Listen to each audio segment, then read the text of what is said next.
This is a 2000 ML320, and when you think about it, it's 26 years old. So most of these W163 MLs of the early 2000s are now anywhere from 20 to 28 years old. And there's a number of things you want to check when you get one of these. If you're having some inconsistencies with your climate control, not getting hot enough, there's a part you need to test right away, and it's really easy to test it. So this little unit right down here is part of your heater system in the car. This is the coolant hose that goes up and goes through the firewall into the heater core. And this right here is an electric motor. They call it the auxiliary electric water pump. It actually pumps water because when the engine's idling, you're thinking, well, why does it cool down when I sit here at the stoplight for 10 minutes? So you want to test this. Most of them have failed, and people don't even know they're not working. And this is really easy. You just pull this off. There's a rubber mount on this bracket.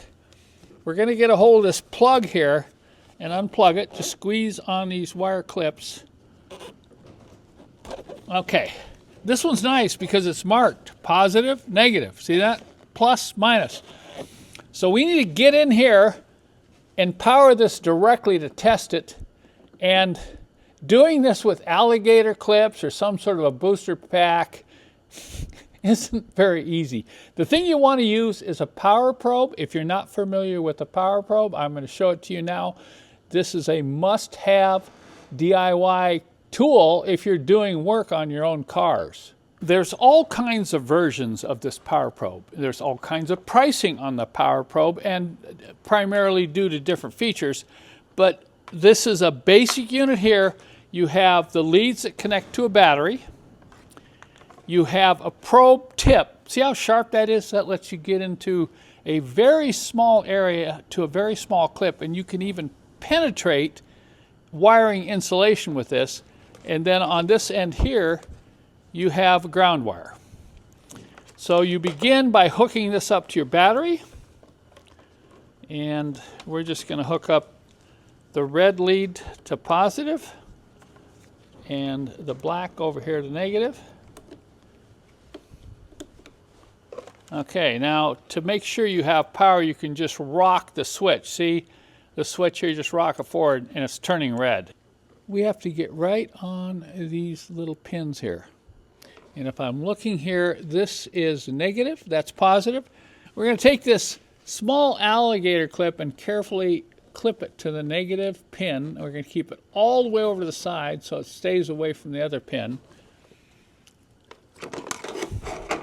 Then we'll take the probe and we're going to touch the positive.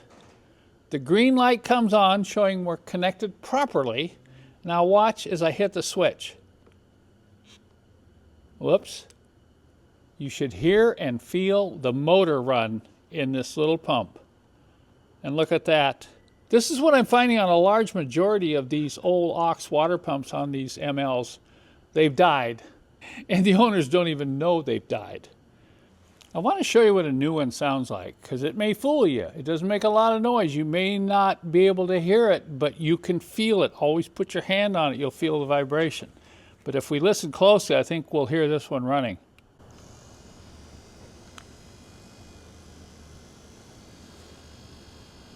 Okay.